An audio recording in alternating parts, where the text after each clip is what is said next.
கர்த்தருடைய பரிசுத்த நாமத்திற்கு ஸ்தோத்திரம் உண்டாவதாக. கர்த்தராகிய இயேசு கிறிஸ்துவின் நாமத்தில் உங்களுக்கு கிருபையும் சமாதானமும் உண்டாவதாக.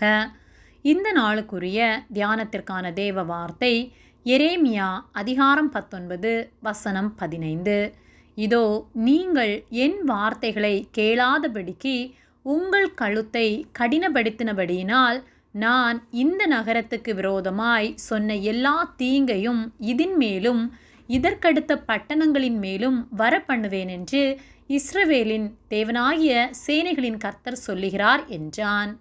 பிரியமானவர்களே, கர்த்தருடைய பிள்ளைகளாகிய நாம் கர்த்தருடைய வார்த்தைகளுக்கு கீழ்ப்படிந்து அதை கை கொண்டு வாழ்கிற வாழ்க்கை வாழ வேண்டும். கர்த்தருக்கு பிரியமில்லாத வாழ்க்கை நாம் வாழும்போது கர்த்தருடைய நாமத்தை நாம் அசட்டை பண்ணுகிறவர்களாய் இருக்கிறோம். நாம் கர்த்தருடைய நாமத்தை அசட்டை பண்ணுகிறவர்களாய் வாழ்வோமானால் நம்முடைய வாழ்க்கையிலே தீங்கை கர்த்தர் வரப்பண்ணுவார். எரேமியா 19:15 இதோ நீங்கள் என் வார்த்தைகளை கேளாதபடிக்கு உங்கள் கழுத்தை கடினப்படுத்தினபடியினால் நான் இந்த நகரத்துக்கு விரோதமாய் சொன்ன எல்லா தீங்கையும் இதன் மேலும் இதற்கடுத்த பட்டணங்களின் மேலும் வரப்பண்ணுவேன் என்று இஸ்ரவேலின் தேவனாகிய சேனைகளின் கர்த்தர் சொல்லுகிறார் என்றான் என்று சொல்லப்பட்டுள்ளது.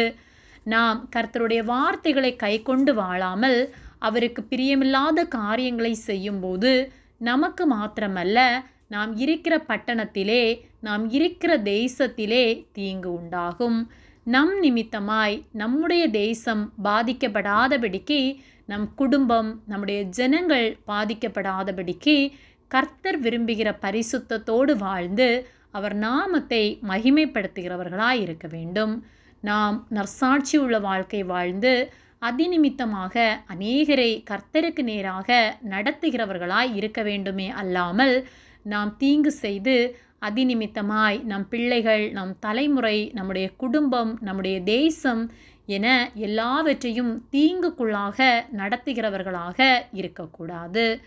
ஆகவே நாம் நம்மை ஆராய்ந்து பார்த்து எந்த இடத்தில் நாம் குறைவுள்ளவர்களாக இருக்கிறோம் என்பதை நிதானித்து அறிந்து நம்முடைய குறைவுகள் எல்லாவற்றையும் மாற்றி கர்த்தர் விரும்புகிற பரிசுத்த வாழ்க்கை வாழ்வோம்.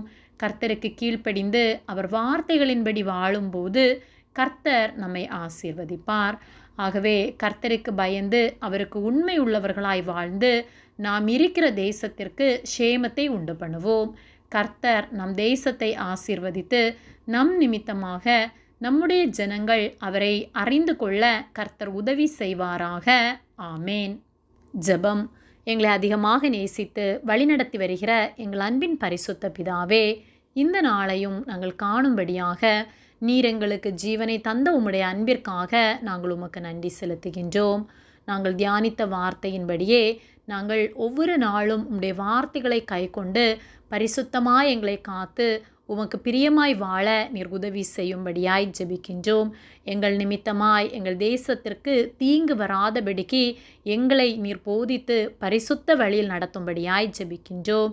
நீர் எங்களோடு கூட இருந்து எங்களை நடத்துவதற்காக நன்றி செலுத்துகின்றோம். எங்களை உம்முடைய கரத்திலே தாழ்த்தி ஒப்பு கொடுக்கின்றோம். இயேசுவின் நாமத்தில் ஜெபிக்கின்றோம் பிதாவே. ஆமேன்.